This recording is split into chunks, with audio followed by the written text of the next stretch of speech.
Na rúbrica Ideias com Futuro, seguimos para uma segunda parte da conversa com a doutora Kátia Santos, continuando a explorar o universo da saúde mental com empatia, clareza e informação. Falámos sobre sinais de alerta, o papel da psiquiatria e os muitos mitos que ainda precisam de ser desfeitos, porque há ajuda e nunca é tarde para começar a cuidar de si.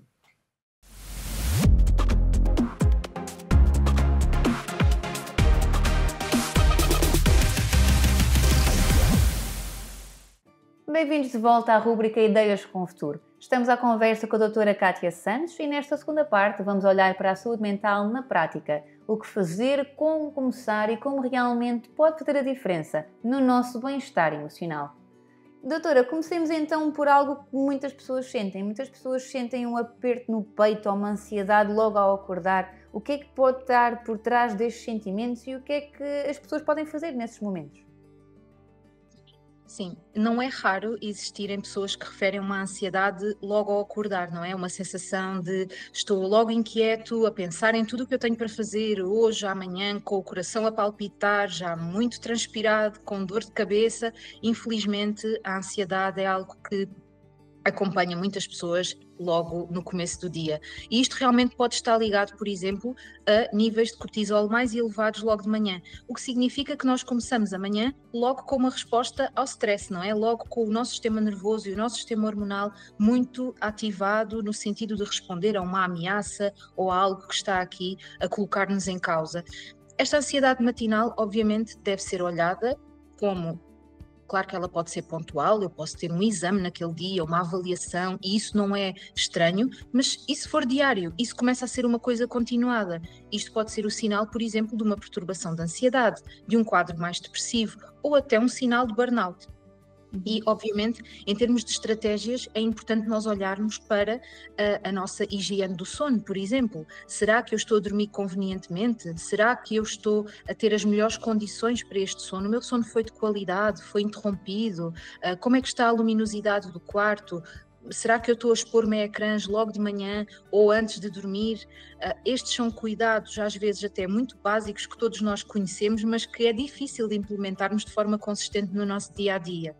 Outra coisa importante é, por exemplo, a antecipação de rotinas. Se eu perceber que eu estou a sentir esta ansiedade, o que é que eu posso fazer? Isto está relacionado com o quê? Será que eu estou na minha rotina em grande sobrecarga, por exemplo, em termos de trabalho ou de estudos? Será que isto está relacionado com alguma crença que eu tenho, de que vou falhar, de que alguma coisa vai correr mal, de que vou receber uma má notícia? Isto está desde logo a condicionar a forma como eu me sinto antecipadamente?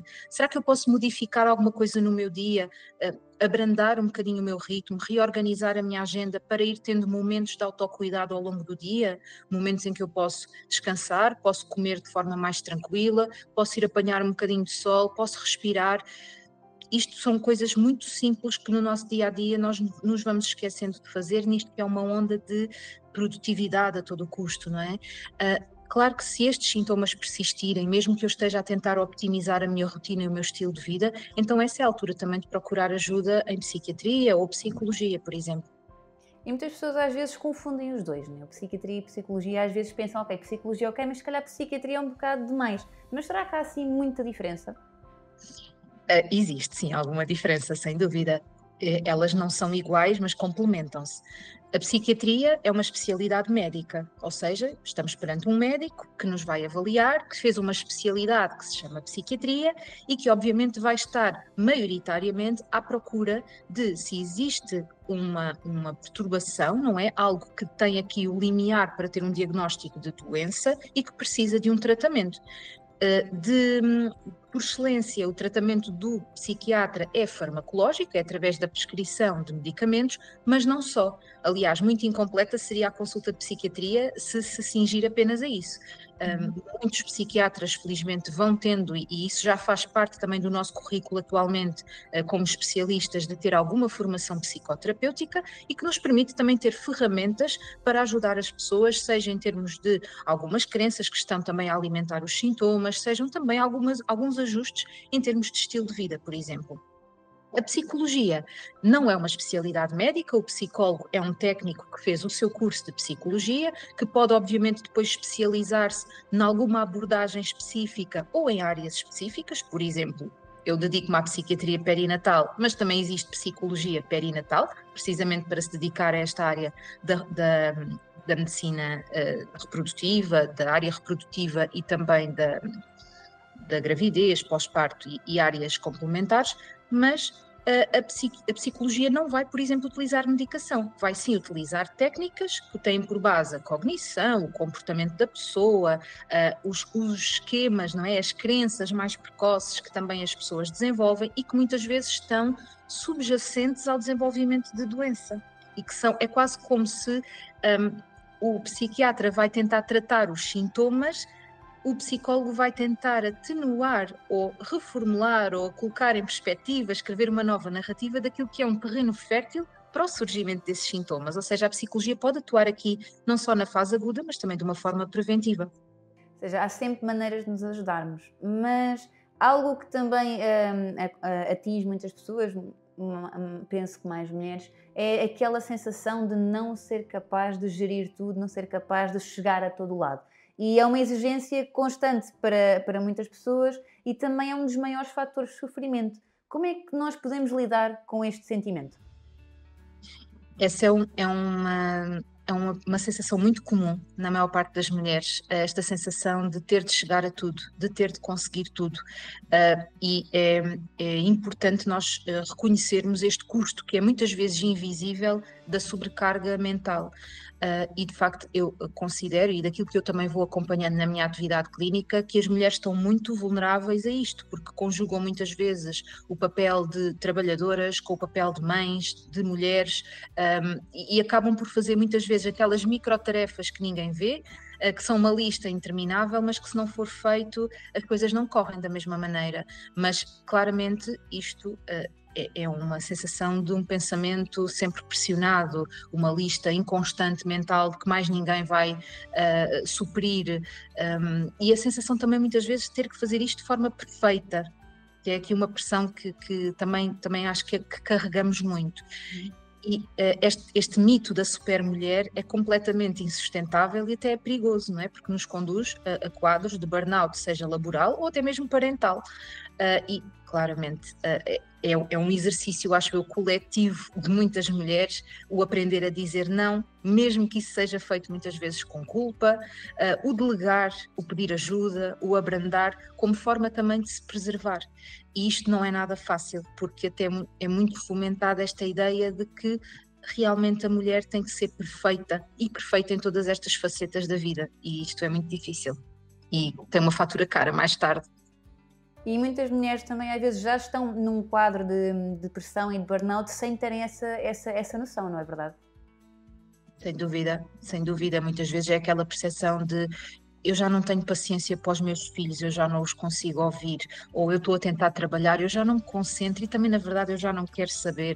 Há aqui uma sensação de desinteresse, de cansaço, de esgotamento, de falta de criatividade, até um certo isolamento muitas vezes em relação aos colegas, se este burnout for relacionado com o trabalho, ou em relação à própria família. Realmente o burnout é uma questão que eu acho que até está subdiagnosticada, porque também é muito desvalorizada, não é? Uma sensação de, então, mas não estás a conseguir, então, mas isto tem que estar feito no prazo tal, o colega ou a outra mãe, não é? Também conseguiu, está a dar conta de tudo, e esta sensação de insuficiência, claro que pode estar associado ao burnout, mas mais tarde, se for muito prolongada, pode depois desenvolver-se um quadro depressivo, por exemplo, mais francamente. E neste mês de setembro é um mês muito exigente, muitas pessoas tratam-no como um mês de recomeços, né? Há quem diga que é o ano novo, que o ano novo começa em setembro e não em janeiro, mas para muitos pais, até mesmo para estudantes e trabalhadores, que conselhos daria para enfrentarem também este regresso às rotinas com mais equilíbrio mental? É verdade que setembro é assim um mês de muita expectativa, é um mês de recomeços de muitas coisas, não é? As creches, as escolas, os trabalhos, não é? Volta tudo ao seu ritmo, ou assim se espera. E eu acho que é importante, em primeiro lugar, começar com expectativas realistas.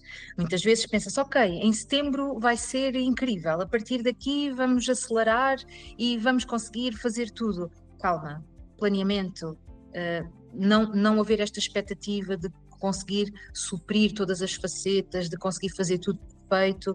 É importante organizar o que é essencial, mas não necessariamente tudo, não é? Não nos colocarmos em sobrecarga, porque agora temos aqui um sprint final para dar até ao final do ano, não é? É importante fazer pausas, é importante manter as rotinas de sono, de alimentação, de exercício físico, são ótimos reguladores do nosso humor, da nossa energia, também são muito importantes para a nossa cognição, ou seja, para a capacidade de nos concentrarmos, memorizarmos, tomarmos decisões, e muitas vezes naquilo que queremos retomar e retomar rapidamente, vamos deixando estas coisas, não é? Hoje vou roubar 1 hora ao meu sono, hoje vou comer aqui rapidamente qualquer coisa porque eu estou aqui muito ocupado naquilo que eu estou a fazer. O regresso é difícil e também não é sinal de fracasso, não só incluir este autocuidado, porque muitas vezes é olhado como estranho, então, mas estás aí a comer com tanta calma, temos tanta coisa para fazer. Não, esta é a base, sem isto nós não conseguimos fazer nada. E não é também, se for o caso, não é sinal de fracasso se a pessoa, entretanto, nesta retoma, também sentir desânimo. É muito frequente as pessoas referirem, agora que as férias chegaram ao fim, estou-me a sentir tão desanimada, ou, por exemplo, não tenho tanta vontade assim de regressar, é quase como uma tristeza pós-férias, não é?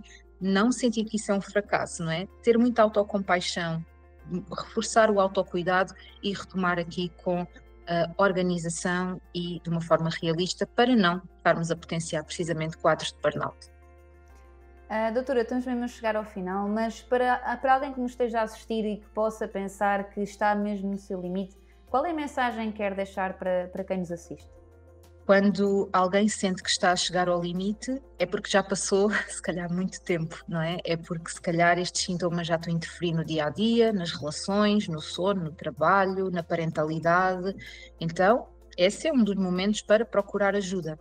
E às vezes a ajuda pode não ser logo uma ajuda profissional, claro que ideal seria, mas nós sabemos que esta é uma área muito estigmatizada, então por que não primeiro começar por falar com o médico de família, por falar com aquele amigo ou aquela amiga que estão e que até se calhar já passaram por algo parecido e que nos vai compreender, se calhar até nos vai dar uma boa referência de um psiquiatra ou de um psicólogo que nos pode acompanhar.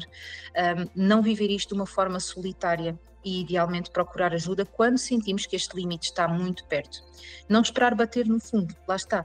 Quanto mais cedo, também melhor vai ser a resposta ao tratamento, melhor o prognóstico. E às vezes as pessoas também deixam passar tempo demais e depois querem que a resposta seja muito rápida, querem melhorar depressa. Então vamos também procurar ajuda mais cedo. Eu acho que o estigma está a cair, é verdade, como eu também já referi, mas ainda há o medo da pessoa parecer fraca, parecer preguiçosa, parecer que não tem força de vontade, e eu acho que é importante nós mudarmos esta narrativa, sem dúvida. E doutora, aqui na rubrica Ideias com o Futuro nós gostamos de fechar cada entrevista com uma imagem simbólica. Se pudesse escolher uma imagem ou até mesmo uma metáfora para representar o impacto do seu trabalho na vida das pessoas, qual seria e o porquê? Talvez eu escolha um farol, ok? É interessante esta visão, não é? Tentarmos encontrar algo que no nosso dia-a-dia faça essa representação, talvez um farol, não é? O farol não empurra os barcos para onde eles devem ir, mas está lá, está aceso, para quem se sente à deriva pode encontrar um ponto de orientação. A luz é discreta, acaba por não impor nada, mas é firme, ela continua lá. E também está quando a tempestade não deixa ver as coisas com clareza. Doutora, obrigada mais uma vez pela sua conversa tão rica e necessária, pelo seu tempo também, que nos deu para ajudar também certamente muitas pessoas que nos assistem e claro, para quem quiser continuar a acompanhar o seu trabalho ou até mesmo pedir a sua ajuda, basta segui-la no Instagram e também no perfil da sua clínica, não é? Obrigada mais uma vez, doutora, por este tempo e esperamos tê-la aqui novamente na rubrica Ideias com o Futuro. Muito obrigada pelo convite e até breve.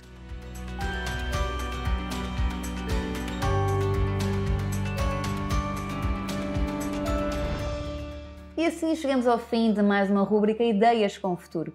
Obrigada por estar desse lado, aqui onde se dá espaço a temas que importam, vozes que cuidam e ideias que inspiram. Esperamos por si na próxima rúbrica Ideias com o Futuro.